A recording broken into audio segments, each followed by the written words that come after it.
Meu marido me evitou por 3 meses. Então, um dia, ele disse: Você é estéril. Você nunca poderá ser mãe. Algumas semanas depois, ele apareceu em um jantar surpresa com sua amante grávida. Sorri calmamente e disse: Parabéns, querida, colocando um envelope sobre a mesa. Quando ele o abriu, a cor sumiu de seu rosto. Você é estéril, Amy. Você nunca poderá ser mãe. Jeffrey proferiu esse diagnóstico durante o café da manhã, como se estivesse me dizendo que estávamos sem café, com a voz firme e objetiva. Fiquei imóvel, com um garfo cheio de ovos mexidos a meio caminho da boca. 3 meses com ele se encolhendo quando eu o tocava, 3 meses de cobertores separados e chuveiros na academia, e esta era a explicação dele. Meu corpo estava quebrado, defeituoso, inadequado para os filhos que ele tanto desejava. O que ele não sabia era que eu tinha um envelope pardo na bolsa com resultados de exames provando exatamente o oposto. O garfo bateu no meu prato, e os ovos caíram no jogo americano que eu tinha comprado naquela lozinha em Lincoln Park. Aquela com flores bordadas à mão que Jeffrey disse ser cara demais para algo em que simplesmente derramaríamos comida. Engraçado como me lembrei daquela discussão agora, sentada ali enquanto ele calmamente destruía nosso casamento entre goles de café preto. O que você acabou de dizer? Minha voz saiu estrangulada, quase um sussurro. Ele pegou o celular e deslizou para algo que obviamente havia preparado. Fiz alguns exames. Minha fertilidade está ótima. Estamos tentando há 2 anos, Amy. Ele virou a tela para mim rápido demais para que eu conseguisse ler alguma coisa. Apenas um borrão de terminologia médica e números. O problema é você. O problema é você. 4 palavras que explicavam por que ele estava dormindo com roupas de ginástica no último mês, vestido como se pudesse precisar sair da nossa cama a qualquer momento. Calça de moletom cinza e uma camisa de tecido técnico, do tipo que absorve a umidade, o que parecia apropriado, já que ele vinha soando todas as noites ao meu lado. O despertador dele tinha mudado de 7 horas para 6 horas e 33 semanas atrás. Todas as manhãs, a mesma rotina. Despertador, pegar a mochila da academia pronta perto da porta do nosso quarto, desaparecer antes que eu pudesse oferecer café ou conversar. A pressão da água na academia está melhor, ele explicou quando finalmente perguntei por que ele não usava mais o nosso banheiro. Aquele com o chuveiro de efeito chuva que ele insistiu em usar quando nos mudamos para este apartamento em Chicago, 4 anos atrás. Pensei nos ingressos para o show na minha gaveta, nos luminaires no Chicago Theater, nos assentos da primeira fila da orquestra que me custaram $300. Quando os mencionei na semana anterior, Jeffrey de repente se lembrou de um prazo para um projeto.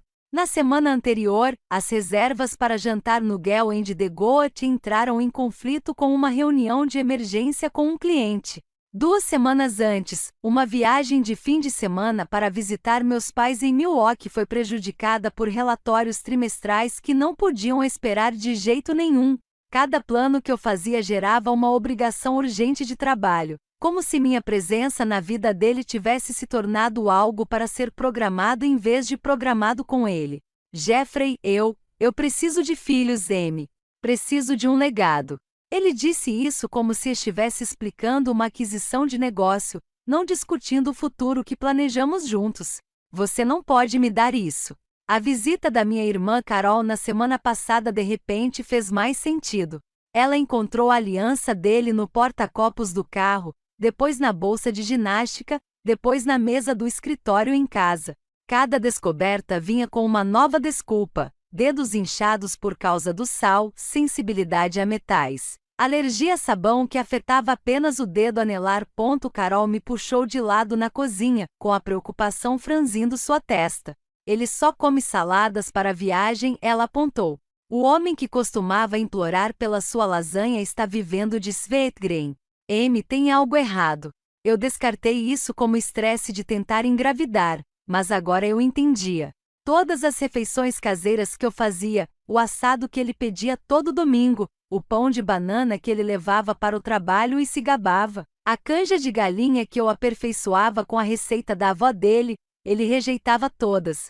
3 meses de comi no escritório, o jantar do cliente atrasou, e sem fome, almoço farto. Ele vinha aumentando a distância pedaço por pedaço, banho por banho, desculpa por desculpa. Há quanto tempo você sabe? Perguntei, movendo instintivamente a mão em direção à minha bolsa no balcão, onde os resultados dos exames da doutora Patrícia Yang aguardavam em um envelope pardo.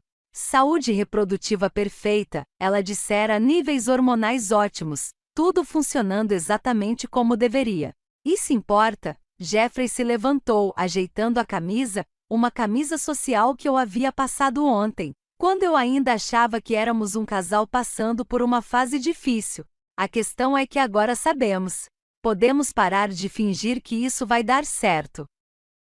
Pare de fingir. Como os últimos 5 anos de casamento, os 2 anos tentando ter um bebê, os gráficos de temperatura, os testes de ovulação e a intimidade programada. Como se tudo isso tivesse sido uma encenação elaborada que ele estava cansado de manter. Marquei uma consulta com o especialista, eu disse cuidadosamente, observando seu rosto para fazer os testes. Algo brilhou em sua expressão, pânico talvez, ou irritação por eu ter tomado a iniciativa sem ele. Isso é desnecessário agora. Temos respostas. Suas respostas? Corrigi. Da prova que você fez sem me avisar, sem me incluir, sem nem perguntar se talvez devêssemos ir juntos. Ele pegou sua caneca de café, a sua favorita, ironicamente, a que eu lhe dei com a inscrição Melhor Marido do Mundo, e a levou até a pia. Eu estava tentando te poupar do constrangimento de descobrir isso em um consultório médico. Poupe-me. Como se ele estivesse me fazendo um favor ao anunciar minha suposta infertilidade enquanto comia ovos mexidos numa manhã de quinta-feira, com a voz tão casual como se estivesse me dizendo que precisávamos comprar mais leite. É muita consideração sua, eu disse, com o sarcasmo se infiltrando na minha voz, apesar do meu esforço para manter a calma. Jeffrey se virou da pia, olhando para mim de verdade pela primeira vez em semanas. Não torne isso mais difícil do que precisa ser, Amy. Nós dois sabemos que nosso casamento está em dificuldades. Isso só explica o porquê. Nosso casamento estava em dificuldades porque ele vinha se afastando sistematicamente. Mas eu não disse isso. Em vez disso, pensei no envelope na minha bolsa, nos resultados dos exames datados de apenas 2 semanas atrás, nas anotações do médico sobre meus excelentes indicadores de fertilidade. Pensei nos misteriosos exames médicos de Jeffrey que ele nunca mencionou ter feito, nos resultados que ele me mostrou rápido demais para verificar. Preciso ir, disse ele, olhando para o relógio, o Rolex que eu havia economizado durante 6 meses para comprar para ele em nosso 5º aniversário. Tenho uma reunião. Claro que sim. Jeffrey sempre tinha outro lugar para estar quando nossa vida exigia presença real. Enquanto ele juntava suas coisas, a bolsa do laptop, as chaves, aquela bolsa de ginástica que ficava perto da porta, sentei-me à mesa da cozinha, olhando para ovos mexidos frios e processando os últimos 3 meses sob uma nova perspectiva. A abstinência não tinha sido depressão, estresse ou pressão do trabalho. Tinha sido calculada, cada passo para trás, cada centímetro de distância, cada desculpa e evitação, tudo isso levando a este momento, este anúncio, o suposto diagnóstico que o libertou da obrigação do nosso casamento enquanto me pintava como a desfeita. A porta do apartamento fechou com seu clique familiar, deixando-me sozinha com o fantasma da palavra estéril pairando no ar como uma nuvem tóxica. Peguei minha bolsa, retirei o envelope pardo e espalhei os resultados dos exames do Dr. Yang sobre a mesa onde o laudo médico fantasma de Jeffrey estivera minutos antes. Saúde reprodutiva perfeita, sem barreiras à concepção, níveis hormonais ótimos. Eu não era estéril, mas meu casamento certamente era. A fechadura apareceu na porta do escritório de Jeffrey na segunda-feira seguinte, não uma fechadura qualquer, mas um teclado digital que emitia um bip toda vez que ele digitava o código, revelando seus segredos com precisão eletrônica. Fiquei parada no corredor com um cesto de roupa suja, observando testá-lo 3 vezes para ter certeza de que não poderia tropeçar acidentalmente no que quer que ele estivesse protegendo. Confidencialidade do cliente, disse ele sem que eu perguntasse, com os dedos ainda dançando sobre o teclado. Novas regulamentações corporativas. Entendeu? Eu sabia que a Brennan Associates nunca havia exigido medidas de segurança residencial nos 5 anos em que trabalhou lá. Eu sabia que o laptop dele sempre fora protegido por senha, de qualquer forma. Mas assenti, mudando o cesto de roupa suja de lugar no quadril, fingindo que aquilo era normal. O marido trancando a esposa para fora de um cômodo da própria casa. Naquela noite, um alerta de nevasca cobriu Chicago. O vento sacudia nossas janelas enquanto a neve se acumulava contra o prédio, mas Jeffrey atendeu um telefonema no carro mesmo assim. Observei da janela do terceiro andar enquanto ele estava sentado no banco do motorista, com o motor ligado e o escapamento expelindo nuvens brancas no ar congelado. Sua respiração embaçava o para-brisa enquanto ele falava, gesticulando com uma das mãos como se quem estivesse do outro lado da linha pudesse vê-lo. 20, 30, 40 minutos, peguei seu casaco pesado e desci as escadas, preocupada com monóxido de carbono, queimaduras de frio ou simplesmente com a decência humana. Mas quando bati na janela do carro, ele me olhou como se eu estivesse interrompendo algo sagrado. Levantou um dedo, espera, e então se virou, continuando a conversa enquanto eu estava no estacionamento, segurando seu casaco como uma idiota. Quando ele finalmente entrou, suas orelhas estavam vermelhas e os dedos duros de frio. Uma ligação importante? Perguntei. Você não entenderia, disse ele. E de alguma forma, aquilo doeu mais do que se ele tivesse simplesmente mentido. A rejeição física começou sutilmente, depois se tornou teatral. No funeral da nossa vizinha, a senhora Shen, a doce senhora Shen, que costumava nos trazer biscoitos todo Natal, peguei a mão de Jeffrey durante a oração, um gesto normal, algo que tínhamos feito em dezenas de cultos ao longo dos anos. Ele se afastou bruscamente como se eu o tivesse queimado, procurando o celular, folheando e-mails enquanto o pastor falava sobre amor, perda e as pessoas que deixamos para trás.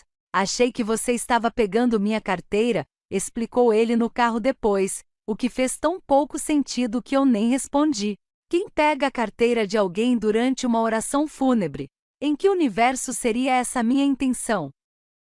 Mas foi na festa de fim de ano da empresa em dezembro que ele realmente realizou sua obra-prima da rejeição. Chegamos separados porque ele teve uma emergência com um cliente, o que significou que eu entrei sozinha na reunião anual da Brennan Associates, procurando meu marido de 5 anos na multidão. Encontrei-o no bar, rindo com colegas que eu já tinha encontrado dezenas de vezes, pessoas que tinham estado em nossa casa, que tinham comido minha comida, que nos parabenizaram quando nos casamos. Ah, está é a Amy, disse ele quando me aproximei, como se eu fosse alguém que ele tivesse acabado de conhecer, um acompanhante aleatório que ele tinha sido obrigado a trazer. Não minha esposa, Amy, não, você se lembra da Amy? Apenas Amy, sem contexto, sem conexão, sem reivindicação. Sua colega de trabalho, Jennifer, pareceu confusa. Sua esposa, Amy? Perguntou ela. Sim, respondeu Jeffrey, já se virando para pedir outra bebida. Jennifer me encarou com uma simpatia que parecia pena. Outros no grupo trocaram olhares, do tipo que indicava que discutiriam aquilo mais tarde, provavelmente em uma mensagem de texto em grupo da qual Jeffrey não seria incluído. Passei o resto da festa bebendo vinho sozinha num canto, observando meu marido trabalhar no salão como um homem solteiro, sem olhar na minha direção uma única vez, sem reparar no anel que eu ainda usava, embora o dele estivesse em todos os lugares, exceto no dedo. A plantação de evidências começou em janeiro, tão óbvia que era um insulto. Cheguei em casa depois de fazer compras e encontrei nosso tablet compartilhado no balcão da cozinha, o navegador ainda aberto em um artigo intitulado Sinais de que sua esposa pode ser infértil. O histórico de buscas abaixo dele parecia o projeto de pesquisa de um homem desesperado. Como saber se a esposa não pode ter filhos? Sintomas de infertilidade que as mulheres escondem. Grupos de apoio para esposas estéreis em Chicago. Ele queria que eu encontrasse, queria que eu visse essas buscas e começasse a me questionar, meu corpo, meu valor como mulher. O tablet que normalmente ficava em seu escritório trancado havia sido deliberadamente colocado onde eu o visse. O algoritmo útil do Google exibindo minha suposta inadequação em frases claras e pesquisáveis. Uma semana depois, na Barnes Noble, eu flagrei fotografando páginas de um livro de medicina na seção de gravidez, sem comprar o livro, apenas tirando fotos de páginas específicas sobre infertilidade, com o celular cuidadosamente posicionado para capturar gráficos e estatísticas. Quando me viu me aproximando, enfiou o celular no bolso tão rápido que quase o deixou cair. Pesquisa para o trabalho, disse ele, embora seu trabalho envolvesse carteiras financeiras, não sistemas reprodutivos. Desde quando contas de investimento precisam de informações sobre gravidez? É complicado, disse ele, já se afastando, deixando-me entre a autoajuda e o planejamento da gravidez. Como uma mulher perdida em sua própria vida. A parte mais cruel era o quão metódico tudo era, cada busca, cada página fotografada, cada evidência forjada. Ele estava construindo um caso contra mim, criando um rastro de papel da minha suposta deficiência, garantindo que, quando finalmente anunciasse minha esterilidade, houvesse uma base de preocupação e pesquisa para sustentar sua alegação. Minha mãe veio de Wisconsin para o meu aniversário no início de fevereiro. Ela deu um passo para dentro do nosso apartamento e eu vi seu rosto mudar, como se ela pudesse sentir o cheiro da decadência do nosso casamento através das velas de baunilha que eu acendi para disfarçá-lo. Está congelando aqui dentro, disse ela, embora o termostato marcasse 22 graus Celsius. Ela se referia à temperatura emocional, à maneira como Jeffrey e eu nos movíamos um ao redor do outro como ímãs com polos iguais, nunca nos tocando, sempre nos repelindo. Ela ouviu-me entregar um cartão de aniversário de supermercado no jantar, daqueles que você pega em liquidação. Feliz aniversário! Em letras brilhantes, o nome dele assinado embaixo, sem com amor, sem mensagem, sem reconhecimento de 5 anos juntos. Mamãe me encurralou na cozinha enquanto Jeffrey atendia outro telefonema misterioso. Querida, ela sussurrou, secando pratos que já estavam secos. O que está acontecendo aqui? Estamos tentando ter um bebê, eu disse, minha desculpa padrão para tudo agora. É estressante. Ela me olhou como quando eu tinha 7 anos e insistiu que o cachorro comeu minha lição de casa, mesmo não tendo um cachorro. Amy, isso não é estresse. É outra coisa. Ele nem escreveu amor no seu cartão de aniversário. Eu queria contar a ela sobre o escritório trancado, os telefonemas no carro durante a nevasca, o jeito como ele tinha parado de dizer meu nome com ternura. Em vez disso, sorri, aquele sorriso quebrado que eu havia aperfeiçoado ao longo de 3 meses fingindo que estava tudo bem.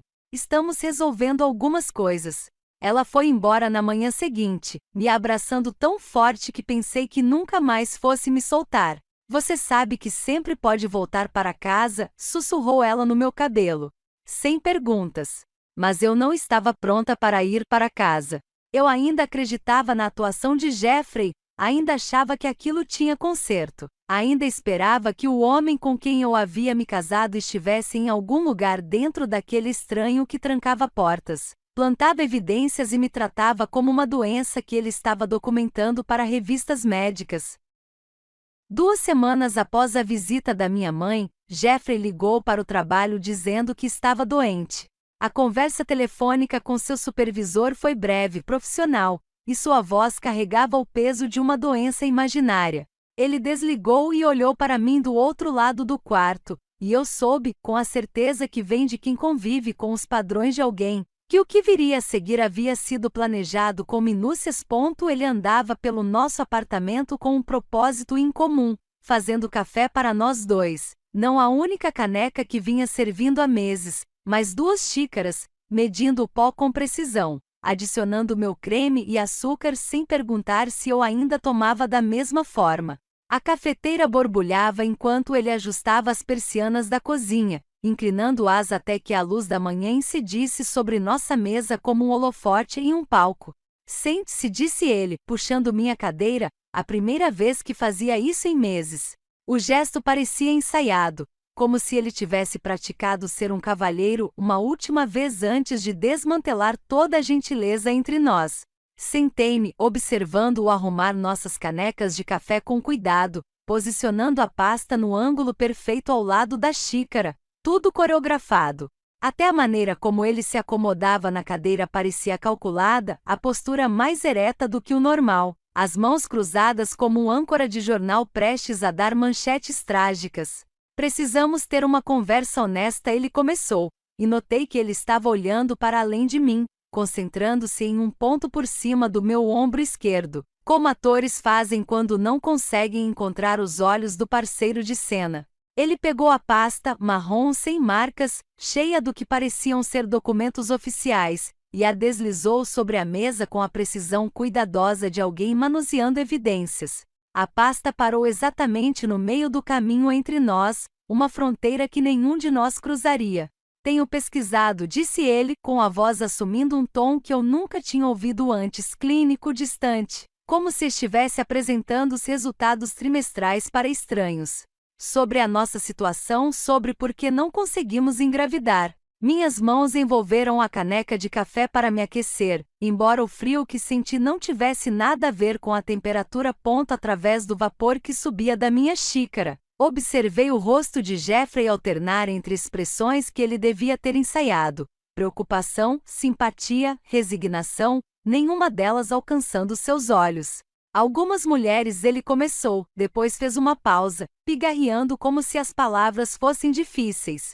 Mas eu percebia que não eram, fluíam suaves demais, preparadas demais. Algumas mulheres simplesmente não conseguem ter filhos, M. Não é culpa de ninguém. É só biologia. Ele abriu a pasta, revelando o que pareciam ser relatórios médicos, resultados de exames, prontuários com números que eu não conseguia ler direito do meu ângulo. Seu dedo percorreu uma página, parando nas seções destacadas, embora ele nunca tenha aproximado os documentos o suficiente para que eu os examinasse adequadamente. Os exames são conclusivos, continuou ele, com aquele tom monótono e experiente, sem hesitar. Seu sistema reprodutor, ele simplesmente não é capaz. Os médicos chamam de infertilidade primária. Irreversível. Os médicos. Quais médicos? Quando eu já tinha consultado algum médico com ele. Mas fiquei de boca fechada, assistindo ao desenrolar da apresentação, sentindo-me como um membro da plateia no meu próprio funeral, enquanto Jeffrey elogiava nosso casamento com terminologia médica inventada. O alívio em seu rosto era obsceno. Seus ombros relaxaram, sua respiração se aprofundou, como se ele estivesse prendendo a respiração por meses e finalmente pudesse expirar. Percebi que ele estava se preparando para aquele momento, não temendo, mas antecipando, ansioso para dar seu veredito e acabar com a farsa do nosso casamento. Precisamos explorar outras opções, disse ele, as palavras fluindo mais rápido agora, mais confiante, para ter uma família. Quer dizer, tenho pensado muito nisso, M. Preciso de filhos. Preciso deixar algo para trás, um legado. Entende? Um legado. Como se ele fosse um rei preocupado com a sucessão em vez de um analista financeiro que passava os dias calculando números em planilhas.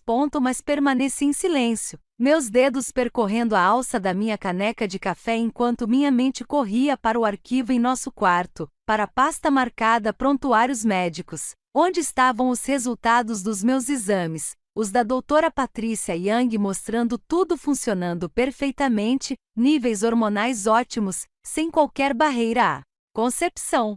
Sei que é difícil ouvir isso, continuou Jeffrey, interpretando meu silêncio como devastação em vez de cálculo, mas temos que encarar os fatos. Você está. Ele fez uma pausa, preparando-se para o golpe final. Você está quebrada, Amy, e eu não posso te consertar. As palavras pairaram no ar entre nós, e foi então que a caneca de café da minha avó, a delicada caneca de porcelana que ela me dera no nosso casamento, pintada com pequenos miosotes e com bordas douradas, escorregou dos meus dedos dormentes.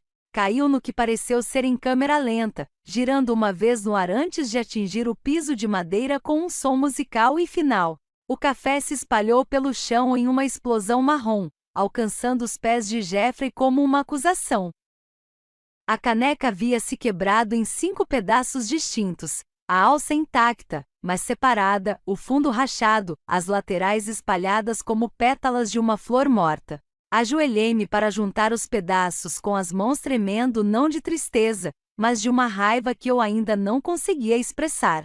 Esta caneca sobrevivera ao casamento de 62 anos da minha avó, viajara da cozinha dela em Ohio para mim em Chicago, comportara milhares de xícaras de café em momentos de alegria, tristeza e manhãs comuns que agora pareciam preciosas em sua simplicidade.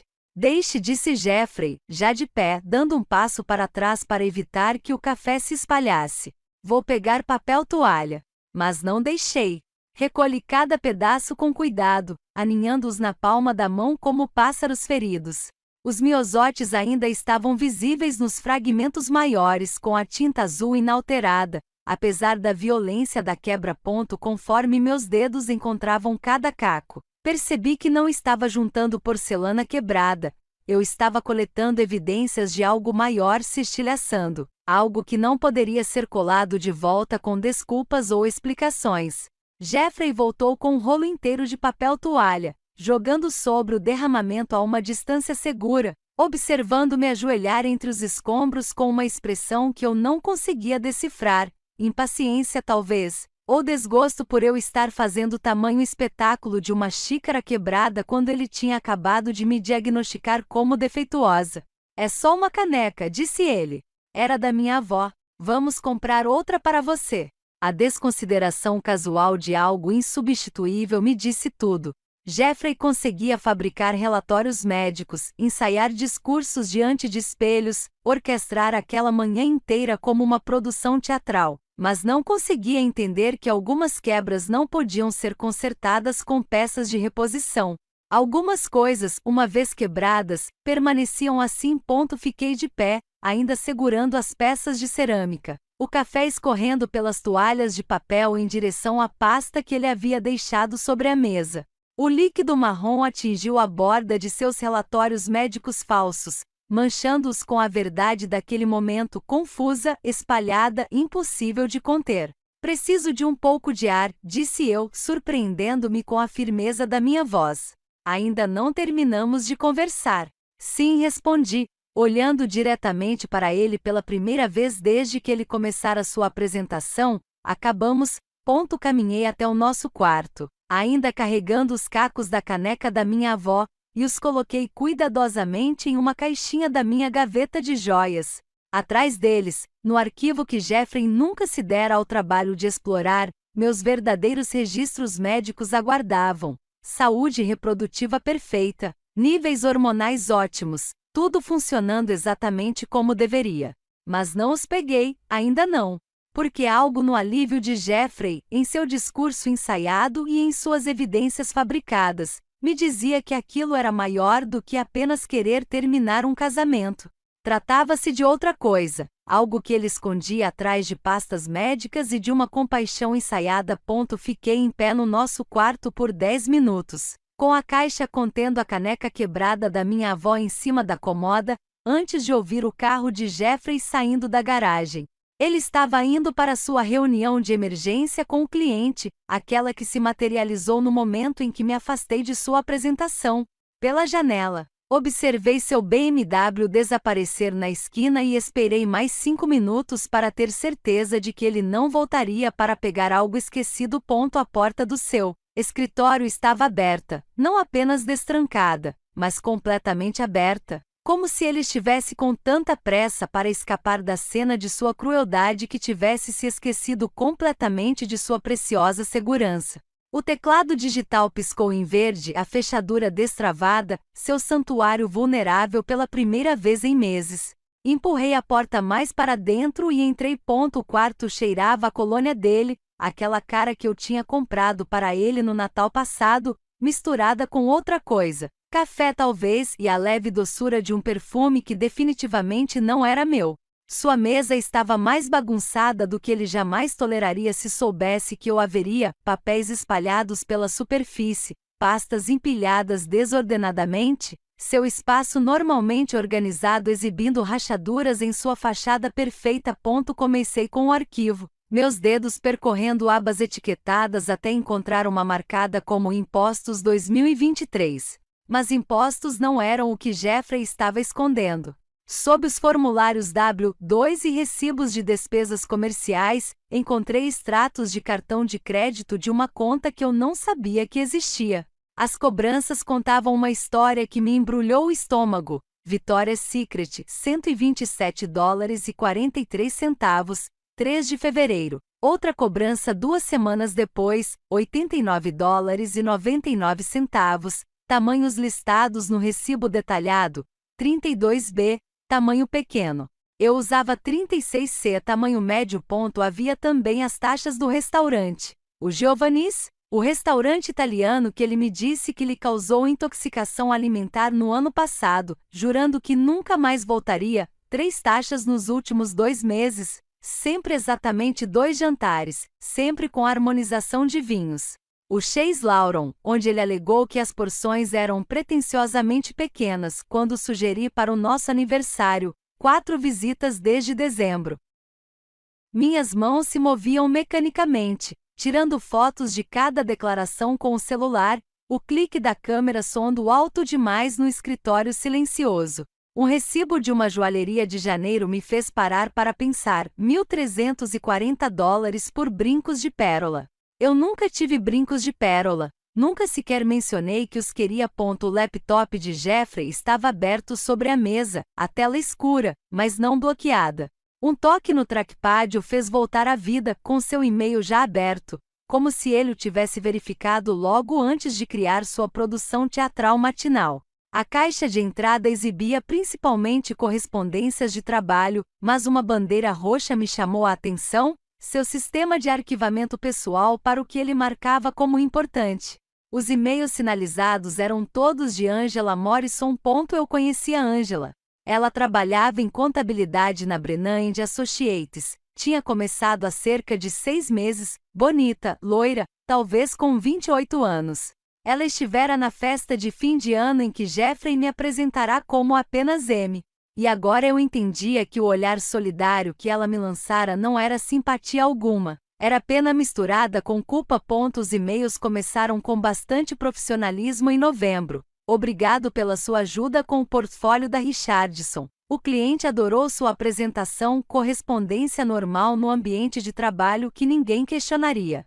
Mas em dezembro, o tom mudou. Não consigo parar de pensar no almoço de ontem. Sua colônia ainda está no meu cachecol. Sinto falta do seu toque. Janeiro trouxe declarações. Nunca me senti assim antes. Você me faz acreditar na eternidade. Mal posso esperar até não termos mais que nos esconder. Mas foram os e-mails de fevereiro que me fizeram parar de respirar. Uma foto anexada carregava lentamente uma imagem de ultrassom, granulada em preto e branco, uma pequena mancha circulada em vermelho. O assunto: nosso pequeno milagre, 12 semanas. A mensagem abaixo: sei que o momento não é perfeito, mas este bebê é o nosso novo começo. Depois que você partir, M, finalmente poderemos ser a família que deveríamos ser. Eu já amo vocês dois muito. 12 semanas. Fiz as contas rapidamente. Concepção em novembro, bem quando os e-mails começaram. Enquanto Jeffrey evitava meu toque como se eu fosse contagiosa, ele criava uma vida com outra pessoa. Enquanto me chamava de estéril, quebrada, inconsertável, Angela Morrison carregava o filho dele. Fotografei tudo, cada e-mail, cada declaração de amor, cada menção aos seus planos para o futuro. O armazenamento do meu celular se enchendo de evidências da vida dupla do meu marido. Cada imagem era mais um prego no caixão das suas mentiras. Mas eu precisava de cópias físicas, precisava delas organizadas e inegáveis. A biblioteca foi minha próxima parada. Contei à bibliotecária que estava trabalhando em um projeto jurídico, o que não era de todo mentira, e ela me colocou em um computador num canto. Uma a uma, carreguei as fotos do meu celular, ajustei-as para maior clareza e imprimi-as na impressora de alta qualidade da biblioteca. A máquina zumbia e clicava, produzindo página após página de traição em cores. Comprei uma pasta na papelaria ao lado, preta, profissional, do tipo que advogados usam para pastas de processos. De volta à biblioteca, organizei tudo cronologicamente usando divisórias rotuladas por mês, e-mails profissionais de novembro, escalada de dezembro, declarações de janeiro, anúncio de gravidez de fevereiro. Cada pedaço encaixado em folhas protetoras, construindo uma linha do tempo de mentiras que ninguém poderia contestar. Minhas mãos pararam de tremer completamente. Em vez disso, moviam-se com precisão cirúrgica, criando uma arma feita de verdade e carimbos de data e hora. Quando o fichário estivesse pronto, eu não poderia levá-lo para casa e Jeffrey poderia encontrá-lo e destruí-lo antes que eu estivesse pronta. Então, dirigi até o apartamento da minha irmã Carol em Lincoln Park, usei a chave reserva que ela me dera anos atrás e a escondi atrás dos casacos de inverno dela, no armário do corredor. Seguro, sussurrei para o apartamento vazio, embora soubesse que era mais do que isso. Era uma prova. Era poder. Era o começo de algo que eu ainda não conseguia nomear. Na manhã seguinte, liguei para o consultório da doutora Young. Preciso de cópias dos resultados dos meus exames, disse a recepcionista. Oficiais com papel timbrado. É para fins de seguro.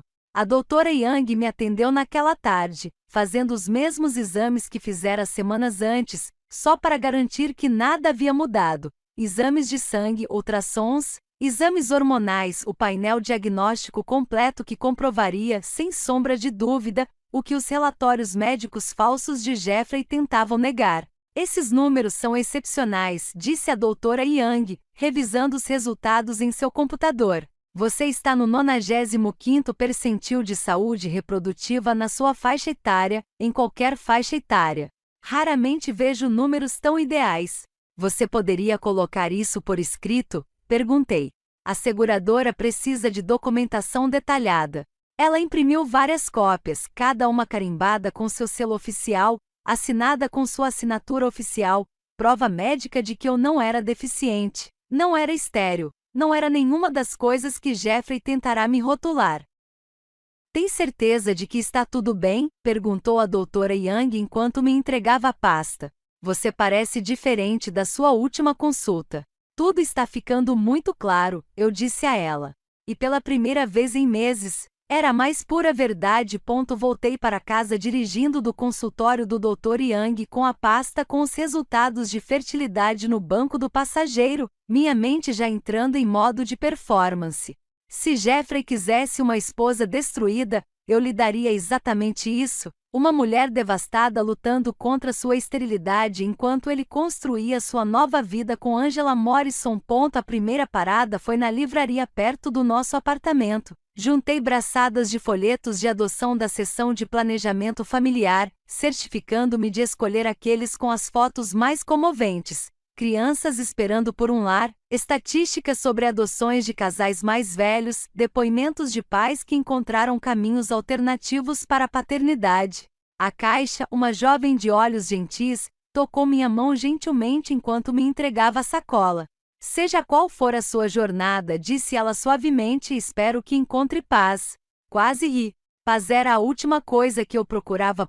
De volta a casa, organizei os folhetos com precisão artística. Um na mesa de centro, parcialmente escondido debaixo de uma revista, como se a estivesse a ler em privado, outro marcando uma página do meu romance de cabeceira, um terceiro enfiado na minha bolsa, onde Jeffrey o veria quando eu, acidentalmente, deixasse a bolsa aberta no balcão da cozinha. O nosso computador partilhado tornou-se a minha próxima tela de pintura. Passei 2 horas a pesquisar clínicas de fertilização in vitro, tratamentos de fertilidade e programas de doação de óvulos, certificando-me de criar um histórico de navegação extenso.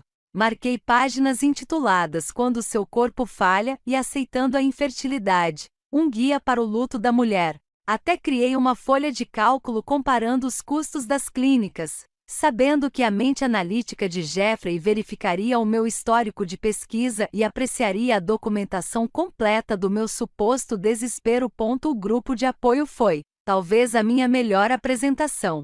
Os guerreiros da fertilidade de Chicago se reuniam nas noites de quarta-feira no porão de uma igreja em Vicker Park. Cheguei 15 minutos mais cedo, usando o suéter enorme que Jeffrey me dera 2 natais antes, aquele que me fazia parecer menor, mais vulnerável. Acabei de descobrir, contei ao grupo, com a voz embargada no momento exato. Meu marido, Ele tem me apoiado muito, mas consigo ver a decepção em seus olhos. Ele quer muito ter filhos. As outras mulheres me cercaram com genuína compaixão, compartilhando suas próprias histórias de perda e saudade. Eu me sentia uma fraude em meio à dor real delas, mas precisava do recibo da caixa de doações, precisava do cartão de presença que elas carimbaram. Precisava que Jeffrey encontrasse essas migalhas de pão e acreditasse que eu estava me afogando no diagnóstico que ele havia inventado. Quando cheguei em casa naquela noite, Jeffrey já estava lá, uma ocorrência rara. Ele estava na cozinha, segurando um dos folhetos de adoção que eu havia deixado de lado, com uma expressão indecifrável. Você está pensando em adotar? Perguntou ele, com a voz cuidadosamente neutra. Eu pensei que talvez deixei minha voz sumir, acrescentando uma leve fungada para dar efeito. Se não pudermos ter o nosso próprio, algo mudou em seu rosto, satisfação talvez, ou alívio por eu estar aceitando sua narrativa. Isso é muito maduro da sua parte, Amy. Muito prático. Prático, como escolher um caminho diferente para o trabalho quando há trânsito. Não como pensar em criar o filho de outra pessoa porque seu marido a convenceu de que seu corpo está quebrado. Na semana seguinte, o comportamento de Jeffrey mudou drasticamente. Ele começou a chegar em casa cada vez mais tarde, meia-noite, 1 hora, às vezes 2 horas da manhã. Acabaram-se as desculpas para jantares com clientes ou reuniões de emergência. Ele simplesmente entrava, tomava banho imediatamente e se deitava na cama sem dizer uma palavra. O cheiro do perfume de Angela grudava nele como uma prova de que ele nem tentava mais esconder. Observei-o lentamente esvaziar nossa vida. Primeiro, o relógio do avô desapareceu da comoda, o Rolex que ele herdara, que, segundo ele, precisava de limpeza profissional. Depois, seu diploma universitário desapareceu da parede, supostamente necessário para alguma atualização de certificação profissional. Sua caneca de café favorita, aquela que eu lhe dera e que dizia, melhor marido do mundo, migrou para o escritório e nunca mais voltou. Ele estava se mudando aos poucos, achando que eu estava destruída demais para notar. Mas eu notei tudo. Documentei tudo. Cada item faltando, cada chegada tardia, cada banho que lavou o perfume de outra mulher. Carol se tornou minha arma secreta. Ela ligava quando Jeffrey estava em casa, com a voz alta o suficiente para atravessar as paredes finas do nosso apartamento. Amy, querida, você precisa aceitar o que não pode mudar, dizia ela, enquanto me mandava links de advogados de divórcio. Eu sei, eu respondia em prantos. Só preciso encontrar um novo propósito na vida. Enquanto isso, eu tirava prints das contas do cartão de crédito de Jeffrey para hotéis durante o horário de almoço. Certa noite, Carol se superou. Jeffrey estava em seu escritório com a porta entreaberta, e ela ligou exatamente na hora marcada. Você já pensou em dar aulas ou fazer caridade? Perguntou em voz alta. Mulheres que não podem ter filhos costumam encontrar realização de outras maneiras. Solucei convincentemente ao telefone enquanto digitava anotações sobre o cronograma da gravidez de Angela no meu laptop. Talvez você tenha razão. Talvez eu precise parar de esperar por algo que nunca vai acontecer. Jeffrey realmente saiu do escritório, caminhou até mim e deu um tapinha no meu ombro, a primeira vez que ele me tocou voluntariamente em meses. O gesto foi tão condescendente, tão falsamente simpático, que tive que morder a língua para não rir. Sua irmã dá bons conselhos, disse ele, já recuando, como se a simpatia fosse um recurso limitado que ele não pudesse desperdiçar. Quinta-feira à tarde. Meu celular vibrou com uma mensagem de Jeffrey. Jantar amanhã no La Bernardine, às 19 horas. Notícias importantes para compartilhar. Por favor, não se atrase. La Bernardine, onde ele havia me pedido em casamento 6 anos antes, onde havíamos comemorado nosso primeiro aniversário. A crueldade calculada de escolher aquele restaurante para qualquer anúncio que ele estivesse planejando fez minhas mãos tremerem, não de tristeza, mas de expectativa. Passei a tarde de sexta-feira em preparação metódica. A pasta do apartamento de Carol chegou comigo, seu conteúdo transferido para um envelope pardo, grosso, substancial, impossível de ignorar. Organizei as evidências em uma ordem específica. Primeiro os resultados do meu teste de fertilidade, comprovando sua mentira fundamental. Depois, os extratos do cartão de crédito, os recibos do restaurante, as contas da Victoria's Secret, o recibo da joalheria por brincos que eu nunca tinha visto. Por fim, os e-mails impressos com Angela, terminando com sua foto do ultrassom e sua declaração de amor. Cada página era uma bala, carregada em sequência para o máximo impacto.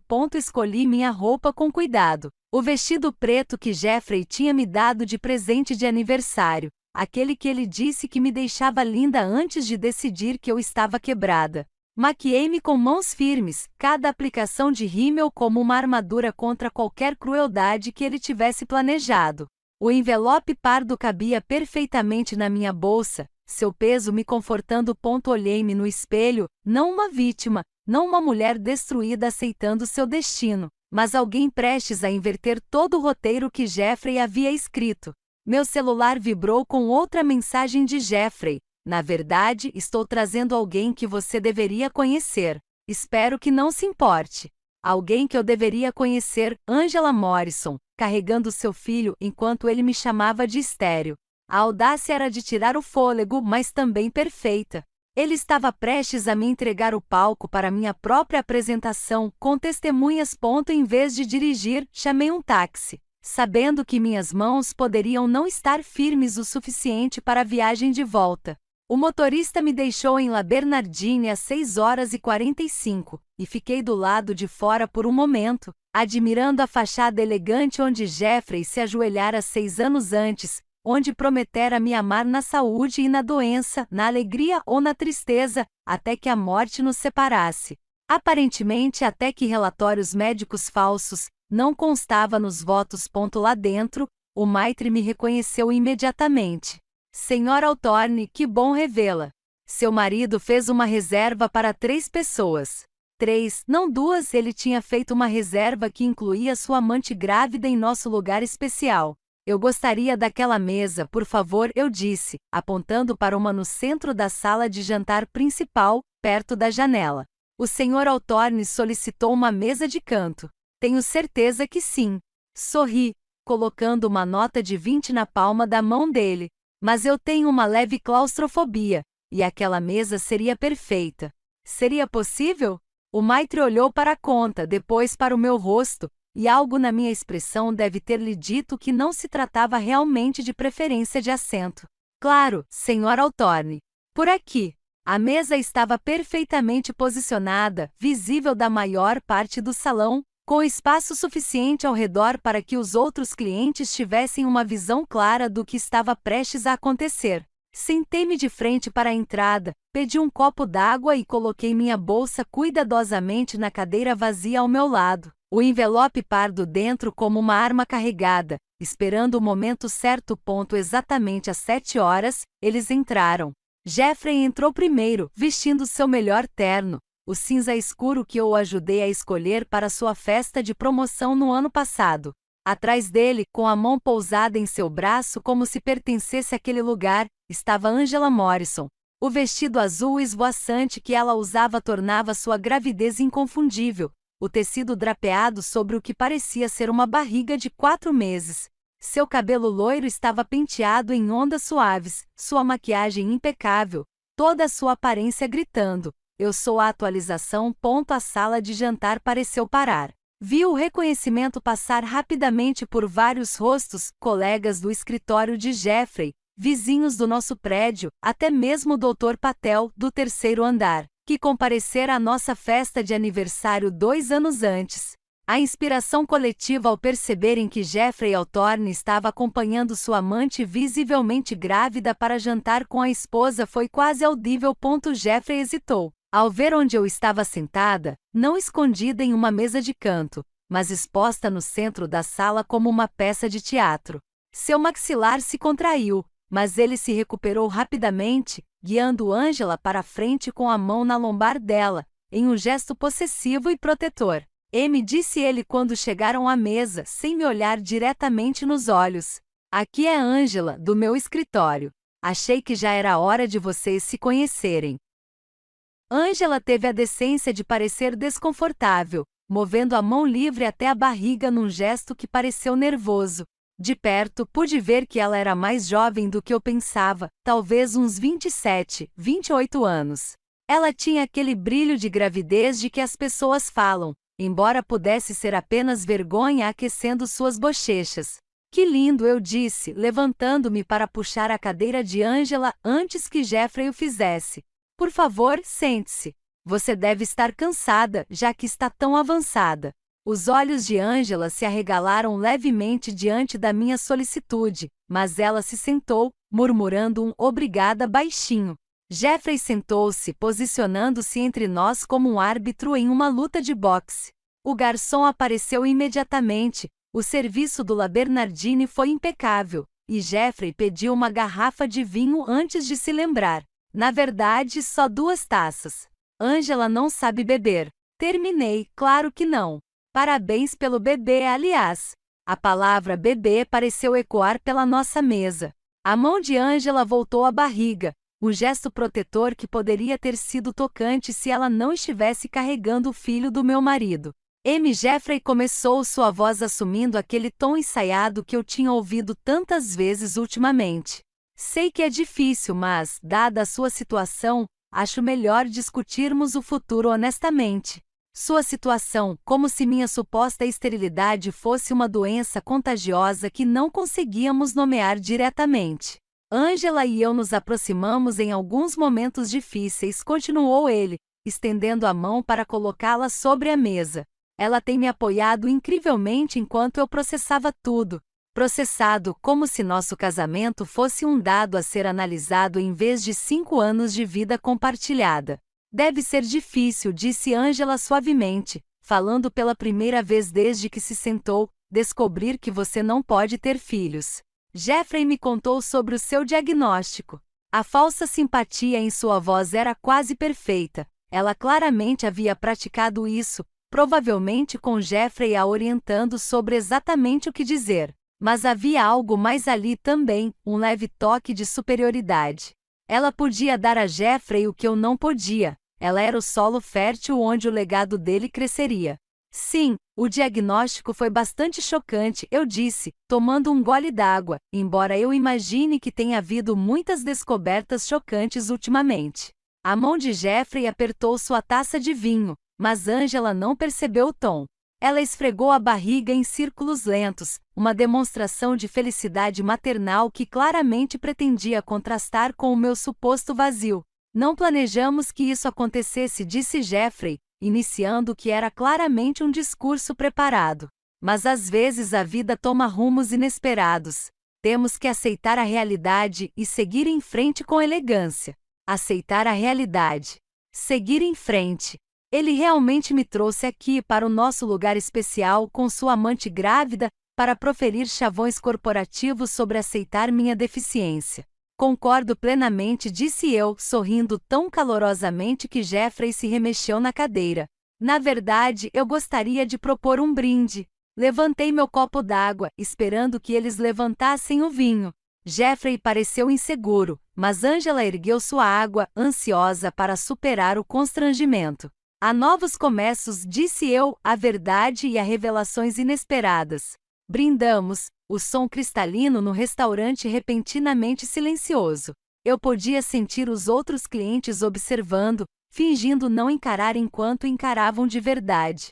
Falando a verdade, disse Jeffrey, pousando o copo com a gravidade de quem vai dar uma notícia importante. Angela e eu queríamos ser completamente honestos com você sobre nossos planos para o futuro.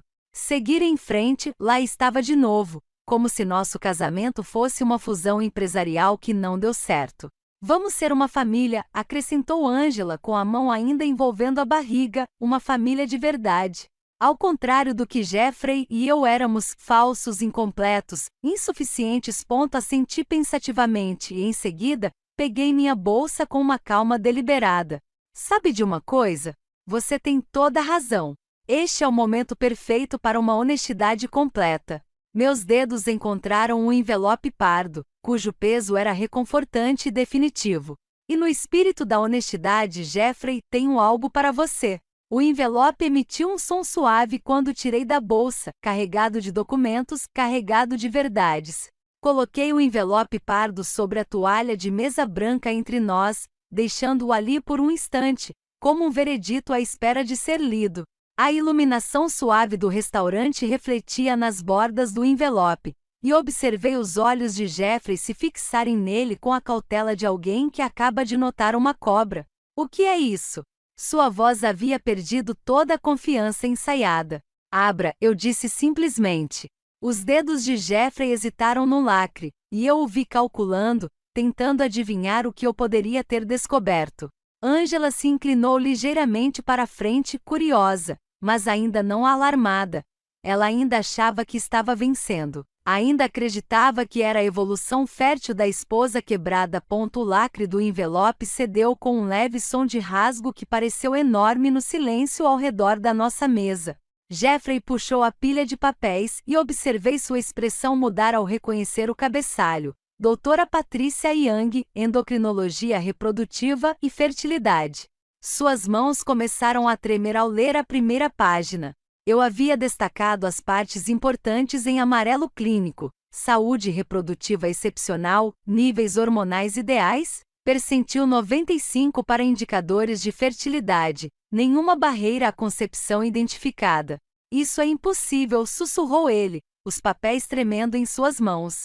Angela se esticou para ver o que ele estava lendo, seu cabelo perfeitamente penteado caindo para frente enquanto ela se inclinava sobre ele. O que foi? O que houve? Estes são os resultados do meu teste de fertilidade, eu disse, minha voz ecoando apenas o suficiente para alcançar as mesas ao lado, onde eu sabia que as pessoas estavam ouvindo. Datado de 2 semanas atrás, com testes confirmatórios de 6 meses atrás. Todos os indicadores mostram saúde reprodutiva perfeita. A cor estava sumindo do rosto de Jeffrey, como se alguém tivesse desligado um plug. Ele virou para a segunda página, depois para a terceira, a assinatura da doutora Young e o selo oficial em cada uma, suas anotações extensas e inegáveis. Mas você disse, começou Angela, virando-se para Jeffrey com a confusão turvando seu rosto, que disse que ela era estéril. Você me mostrou relatórios médicos. Os relatórios que ele lhe mostrou foram inventados, eu disse calmamente. Ou devo contar a ela sobre seu histórico médico real, Jeffrey? Ele levantou a cabeça de repente e, pela primeira vez desde que entrará, olhou diretamente para mim. Medo genuíno brilhou em seus olhos. Do que você está falando? Peguei outro documento da pilha que ele ainda não tinha alcançado. Sua cirurgia de varicocele 2 anos atrás. Lembra? O urologista disse que poderia afetar sua fertilidade. Você deveria ter voltado para exames de acompanhamento, mas nunca voltou. A mão de Angela parou de se mover na barriga, congelada no lugar, como se tivesse parado no meio de um gesto. O médico disse que a motilidade do seu esperma está severamente reduzida. Continuei, observando o rosto de Jeffrey oscilar entre pânico, negação e raiva. Menos de 15% dos movimentos normais. As chances de você gerar um filho naturalmente são, bem, digamos que não são boas. Isso não é. Isso foi antes da cirurgia. Você não fez nenhum novo teste depois da cirurgia, apontei. Verifiquei com o urologista. Nenhuma consulta de acompanhamento, nenhum novo resultado.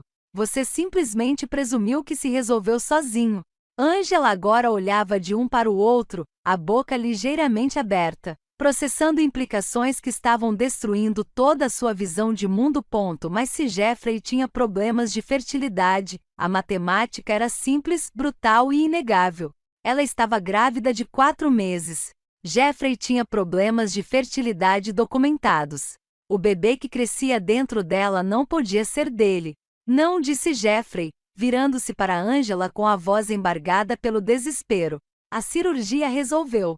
Tinha que ter resolvido. Esse bebê é meu. O rosto de Angela passou de confuso para pânico. Claro que é seu. Estamos juntos desde novembro. Você estava com mais alguém? A voz de Jeffrey se elevou, atraindo olhares curiosos das mesas próximas. Angela, você estava com mais alguém? Não. Mas a palavra saiu rápida demais, aguda demais, um sinal que todos na mesa reconheceram. Angela. Jeffrey agarrou seu pulso não com força, mas com firmeza suficiente para que ela não conseguisse se soltar. De quem é o bebê?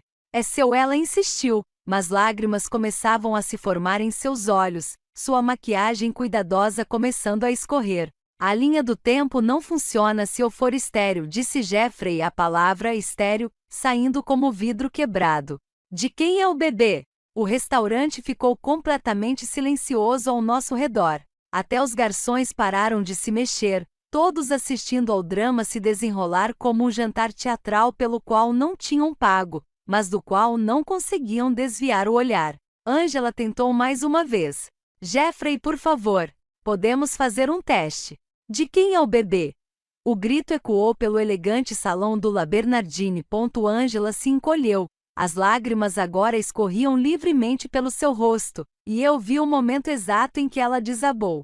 David, ela sussurrou. O quê? David, da contabilidade. Sua voz era quase inaudível, mas no restaurante silencioso todos ouviram. Estávamos juntos antes de você e eu. Houve alguma coincidência. Eu pensei que fosse seu. Eu queria que fosse seu, mas as datas. Observei o mundo de Jeffrey desabar em tempo real.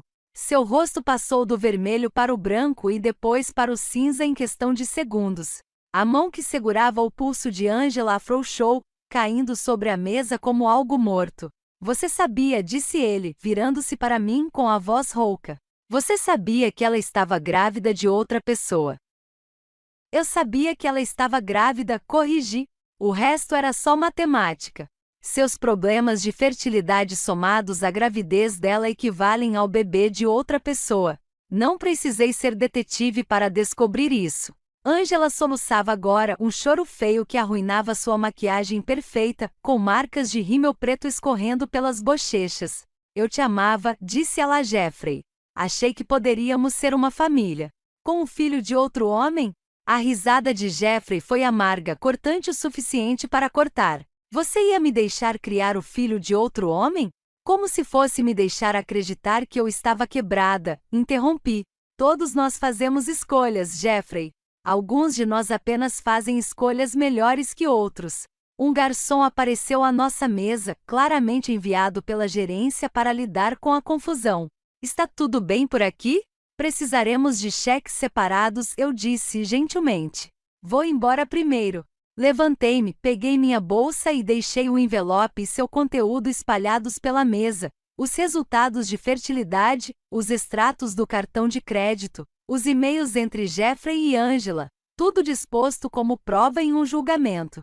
Os papéis do divórcio estão no fundo da pilha, disse a Jeffrey, que encarava Angela como se nunca a tivesse visto antes. Meu advogado entrará em contato para discutir o cronograma. Ah, e Angela, virei-me para a mulher que soluçava. Parabéns pelo bebê. Tenho certeza de que David ficará emocionado. A última coisa que vi antes de ir embora foi Jeffrey perguntando repetidamente a Angela: como você pôde mentir para mim?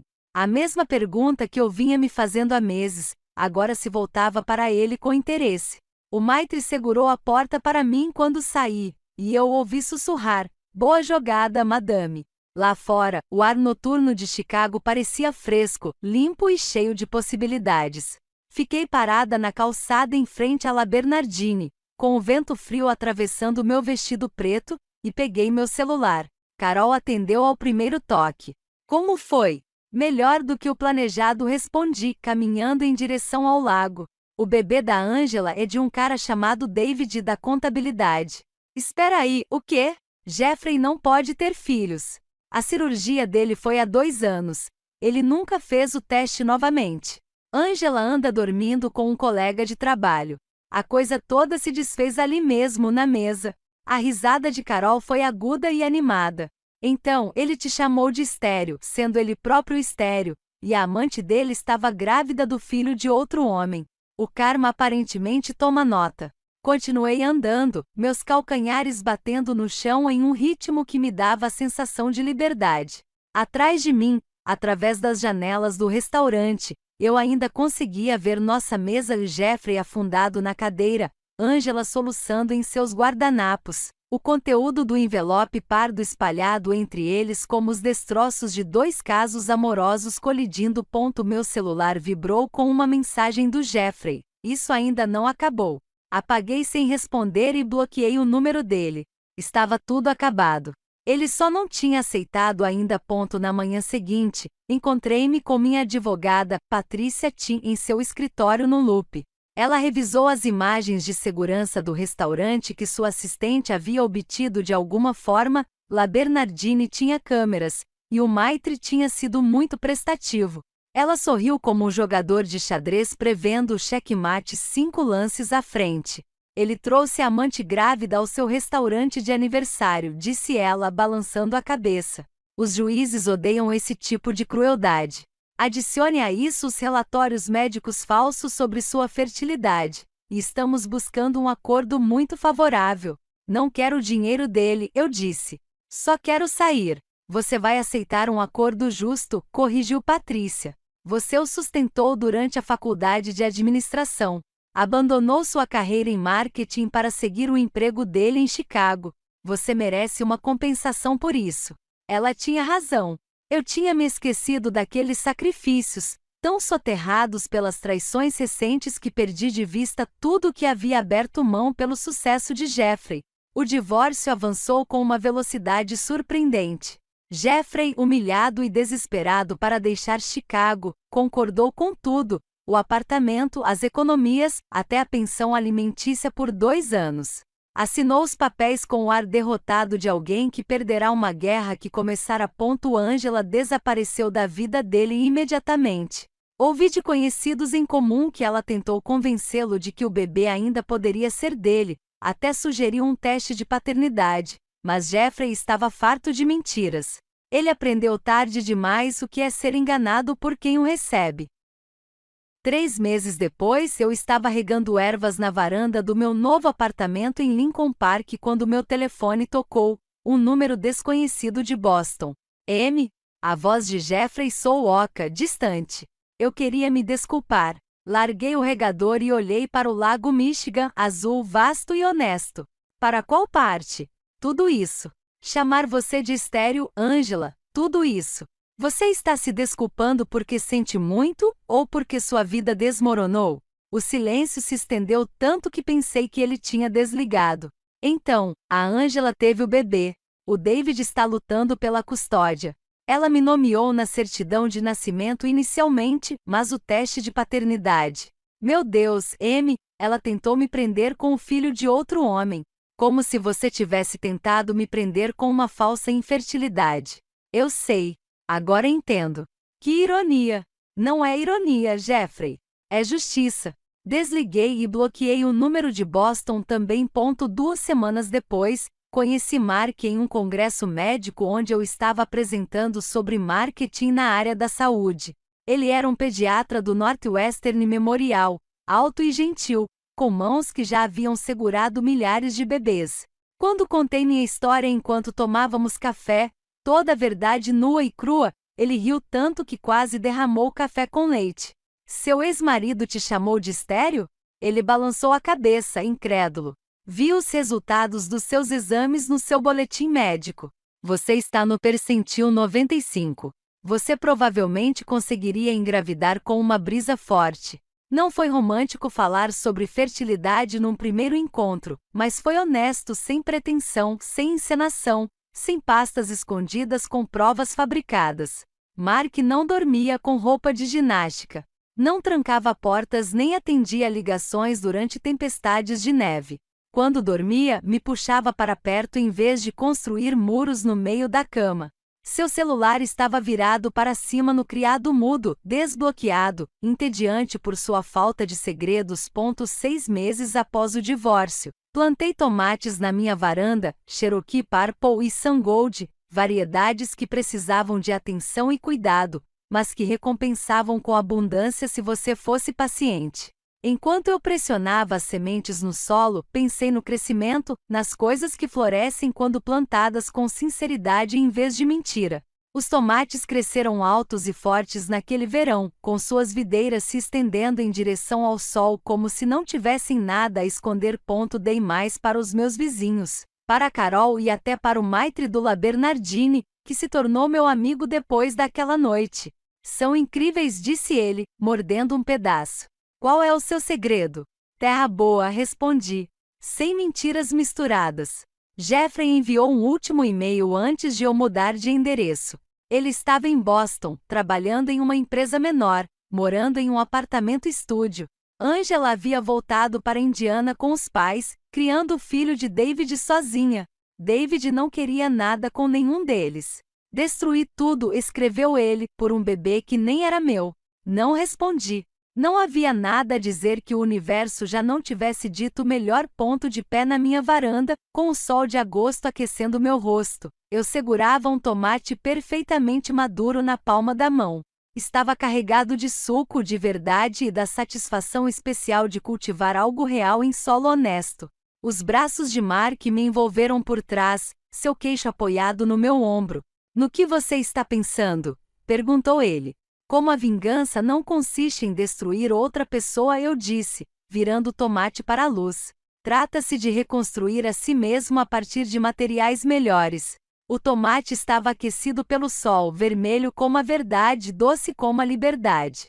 Mordi-o e experimentei o verão, os novos começos e o sabor peculiar de uma vida cultivada a partir de sementes de honestidade. Ponto abaixo de nós, o lago Michigan se estendia infinito e azul, e o vento trazia o som das risadas da praia, de pessoas vivendo sem portas trancadas ou relatórios médicos falsos. Era esse o sabor da vitória, não amarga, não vingativa, apenas pura, verdadeira e minha.